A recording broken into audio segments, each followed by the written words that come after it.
శ్రీగురుభ్యో నమః. హరి ఓం. శ్రీమహాగణాధిపతయే నమః. శ్రీమహాసరస్వత్యై నమః. శ్రీగురుభ్యో నమః. హరి ఓం.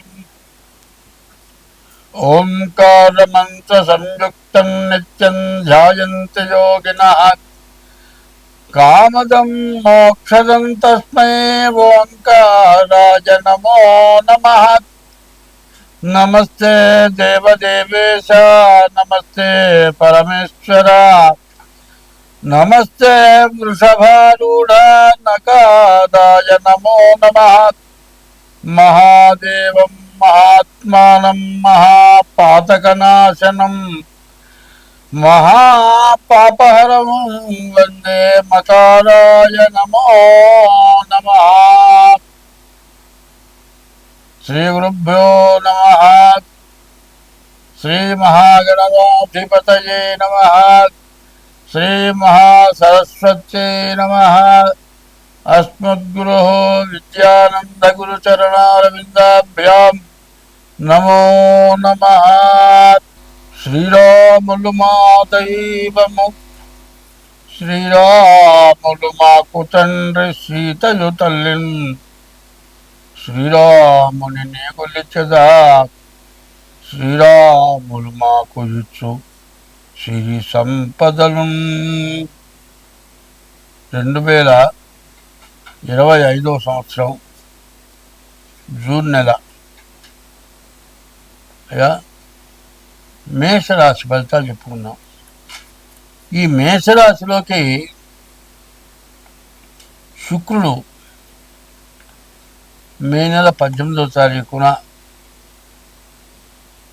మీనరాశి నుండి కుంభరాశికి రాహువు, కన్యారాశి నుంచి సింహరాశికి కేతు వచ్చారు. అయితే వీళ్ళ ప్రయోజనం ఏమిటి? రాహు మాత్రం ఏకాదశిలో ఉన్నాడు. మేషరాశి వాళ్ళకి బాగా డబ్బులు తెచ్చి పెడతాడు, డబ్బులు బాగా వస్తాయి. అన్ని విధాల రాహు వల్ల మేషరాశి వాళ్ళకి చాలా బాగుంది. అయితే కేతు మాత్రం పంచమంలో ఉన్నాడు. ఈ పంచమంలో ఉన్నటువంటి కేతువు తిక్కల పనులు చేయిస్తాడు. మరి తిక్కల అనే అర్థం ఏంటంటే చెయ్యకూడనటువంటి పనులు చేయిస్తాడు. దానివల్ల వచ్చిన డబ్బులు మొత్తం దండగ్గా ఖర్చు అయిపోతాయి. అయితే ఎప్పుడు కూడా మానవుడు ఏంటో పద్ధతి ఏంటంటే డబ్బులు తినడం జాగ్రత్తగా పెట్టుకోవాలి, ఆ డబ్బులు దాచిపెట్టుకోవాలి, వృధాగా ఖర్చు పెట్టకూడదు. ఏంటి అట్లా ఎవరైతే జాగ్రత్తగా చేసుకుంటారో వాళ్ళు ఎప్పుడు కూడా ఎంతో సుఖ సంతోషాలతో ఉంటారు. పైన 2025 సంవత్సరం మార్చి 30వ తారీఖునేమో కుంభంలో ఉన్న శని ఏమో మీనానికి వచ్చాడు. మరి మే నెల 18వ తారీఖు రోజున మీనంలో ఉన్న రాహు ఏమో కుంభానికి వచ్చాడు. మరి మే నెల 18వ తారీఖున కన్యలో ఉన్న రాహు సింహానికి వచ్చాడు. దీని వ్యవహారం ఏమిటి అని మనం ఆలోచించుకోవాలి. ఈ మేషరాశికి 12వ శని ఉన్నాడు. ఈ శని విపరీతంగా దండగమైన ఖర్చులు పెట్టిస్తాడు. ఇటు కేతువు చూద్దామా, ఏం చేస్తున్నాడో అర్థం కాని పని చేస్తాడు. బజారుకి పోయి కూరగాయలు తెస్తానండి అని నాడు ఏం చేస్తానంటే చెప్పులు కొనుక్కొస్తాడు. ఇంటికి రాగానే భార్య ఏందయ్యా చెప్పులు తెచ్చావు, కూరగాయలు తెస్తావు, వంట చేద్దాం అనుకుంటాను, ఏంటి కూరగాయలు తేలేదు, చెప్పులు తెచ్చావు అంటుంది.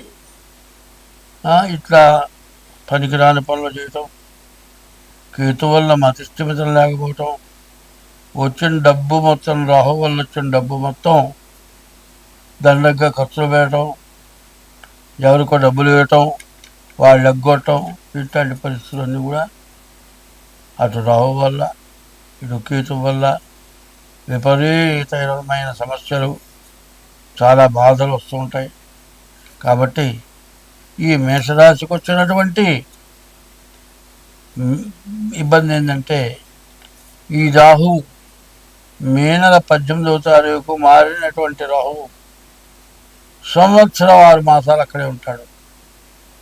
రాహు ఏమో కుంభంలో, కేతువేమో సింహంలో. వీళ్ళ బాధలు ఎవరు చెప్పడానికి వెళ్ళలేదు. చాలా కష్టాలు కలుగుతాయి. మరి ఏం చేస్తున్నాడో అర్థం కాదు. అనవసరమైన దండ ఖర్చులు వస్తాయి, చాలా బాధలు వస్తాయి, సమస్యలు వస్తాయి. దీని నుంచి తప్పించుకోవాలి, బయటికి రావాలి. ఎందుకంటే దేశం పరిస్థితే బాగాలేదు. ఈ మే నెలలో యుద్ధం జరిగింది, పాకిస్తాన్కి ఇండియాకి యుద్ధం జరిగింది. ఇందులో ఎంతోమంది పోయినారు, ఎంతో నష్టం వచ్చింది. అట్లాగే రాహుకేతువులు మారితం వచ్చేత ప్రజలకు కూడా చాలా సమస్యలు వచ్చినాయి. ఈ సమస్యల నుంచి బయటపడాలి అంటే